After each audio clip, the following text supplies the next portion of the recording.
ഇടുക്കിയിൽ കഴിഞ്ഞ കുറച്ച് ദിവസങ്ങളായി നല്ല ശക്തമായ മഴയുണ്ട്. മൂന്നാറിൽ ഗതാഗത നിരോധനമടക്കം വന്നിട്ടുള്ളതാണ്. ഇന്ന് എന്താണ് സ്ഥിതി? സ്മൃതി, ജില്ലയിൽ ഇന്ന് റെഡ് അലർട്ടാണ്. പക്ഷേ അതിശക്തമായ മഴ ജില്ലയിൽ ഇല്ല എന്നതാണ് ഏറ്റവും പ്രധാനപ്പെട്ട കാര്യം. ഇടവിട്ടുള്ള മഴയാണ് പല മേഖലകളിലും രേഖപ്പെടുത്തുന്നത്. നമ്മളിപ്പോൾ ഉള്ളത് കട്ടപ്പന മേഖലയിലേക്കാണ്. നമുക്ക് വിദൂര ദൃശ്യങ്ങളിലേക്ക് നോക്കുമ്പോൾ തന്നെ കാണാൻ സാധിക്കും അതിശക്തമായ മഴ എവിടെയും പെയ്യുന്നില്ല എന്നതാണ് എടുത്തു പറയേണ്ട കാര്യം.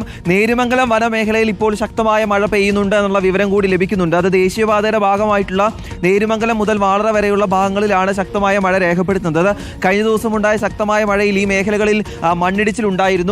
മരം കടപുഴകി വീഴുന്ന സാഹചര്യം ഉണ്ടായിരുന്നു. മണിക്കൂറുകൾ ദേശീയപാതയിൽ ഗതാഗതം തടസ്സപ്പെടുന്ന സാഹചര്യം ഉണ്ടായിരുന്നു. അപ്പോൾ അവിടെ മഴ പെയ്യുന്നുണ്ടെന്നാണ് പറയുന്നത്. ഇന്നലെ നമ്മൾ മൂന്നാർ ഗ്യാപ്പ് റോഡിലെ കാഴ്ചകളൊക്കെ കണ്ടതാണ്. അപ്പോൾ ഒറ്റതിരിഞ്ഞുള്ള ഇടവിട്ടുള്ള മഴയാണ് പല മേഖലകളിലും രേഖപ്പെടുത്തുന്നത്. ഇപ്പോൾ കല്ലാർകുട്ടി, പൊന്മുടി, മലങ്കര ഉൾപ്പെടെയുള്ള ഡാമുകളുടെ ഷട്ടറുകൾ ഉയർത്തി വെള്ളം പുറത്തേക്ക് ഒഴുക്കുന്നുണ്ട്. ഇപ്പോൾ ഈ ദൃശ്യങ്ങളിൽ കാണുന്നത് ഇടുക്കി ഡാമിൻ്റെ ഒരു പരിസര പ്രദേശങ്ങളൊക്കെ ആയിരുന്നു. പക്ഷേ മഞ്ഞ് മൂടിയിരിക്കുന്നതിനാൽ ആ പ്രദേശം കാണാൻ സാധിക്കാത്തൊരു സാഹചര്യം കൂടിയുണ്ട്. നിലവിൽ 2377 അടിയാണ് ഇടുക്കിയിലെ ജലനിരപ്പ്. 4 അടി കൂടി ഉയരുകയാണെങ്കിൽ ഇടുക്കിയിൽ ഓറഞ്ച് അലർട്ട് പ്രഖ്യാപിക്കും. 2382 അടി എത്തുകയാണെങ്കിൽ റെഡ് അലർട്ടും പ്രഖ്യാപിക്കും. അങ്ങനെ വരും മണിക്കൂറുകളിൽ മഴ ശക്തമാവുകയാണെങ്കിൽ ഒരുപക്ഷെ ജലനിരപ്പ് ഉയരാനുള്ള സാധ്യത തന്നെയാണ് ഉള്ളത്.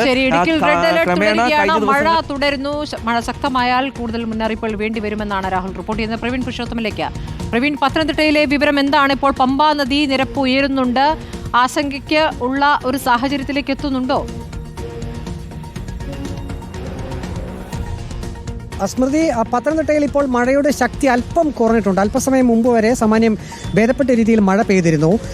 കഴിഞ്ഞ ദിവസം രാത്രിയിൽ വനമേഖലകളിൽ ശക്തമായിട്ടുള്ള മഴയാണ് പെയ്തത്. കക്കിയാനത്തോട് ഡാമിൻ്റെ 4 ഷട്ടറുകൾ ഇന്ന് തുറക്കുമെന്നുള്ള ഒരു അറിയിപ്പ് ഇന്നലെ വൈകിട്ട് തന്നെ ജില്ലാ ഭരണകൂടം നൽകിയിരുന്നു. ഇന്ന് രാവിലെ 11 മണിക്ക് ശേഷം 4 ഷട്ടറുകൾ തുറക്കും എന്നാണ് ജില്ലാ ഭരണകൂടത്തിൻ്റെ അറിയിപ്പ് വന്നിട്ടുള്ളത്. ജനങ്ങൾ ജാഗ്രത പാലിക്കണമെന്ന നിർദ്ദേശമുണ്ട്.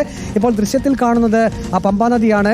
ആശങ്കപ്പെടുത്തുന്ന ഒരു ജലനിരപ്പ് ഇപ്പോൾ പമ്പാ നദിയിലില്ല. നമുക്ക് ആ ദൃശ്യത്തിൽ നിന്ന് തന്നെ മനസ്സിലാക്കാൻ കഴിയും. പക്ഷേ കക്കി ആനത്തോട് ഡാമിൻ്റെ 4 ഷട്ടറുകൾ തുറന്നു കഴിഞ്ഞു കഴിഞ്ഞാൽ പമ്പാ നദിയിൽ ജലനിരപ്പ് ഉയരാനുള്ളൊരു സാധ്യതയാണുള്ളത്.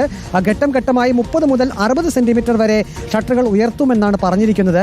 അങ്ങനെ ഉയർത്തുമ്പോൾ പമ്പാ നദിയിൽ 50 മുതൽ പരമാവധി 100 ക്യൂമെക്സ് തോതിൽ അധിക ജലം ഒഴുകാനുള്ള സാധ്യതയുണ്ട്. അതുകൊണ്ട് പമ്പാ നദിയുടെയും കക്കാട് നദിയുടെയും ഇരു കരകളിലുമുള്ളവർ അതീവ ജാഗ്രത പുലർത്തണമെന്ന ഒരു നിർദ്ദേശം കൂടി നൽകിയിട്ടുണ്ട്.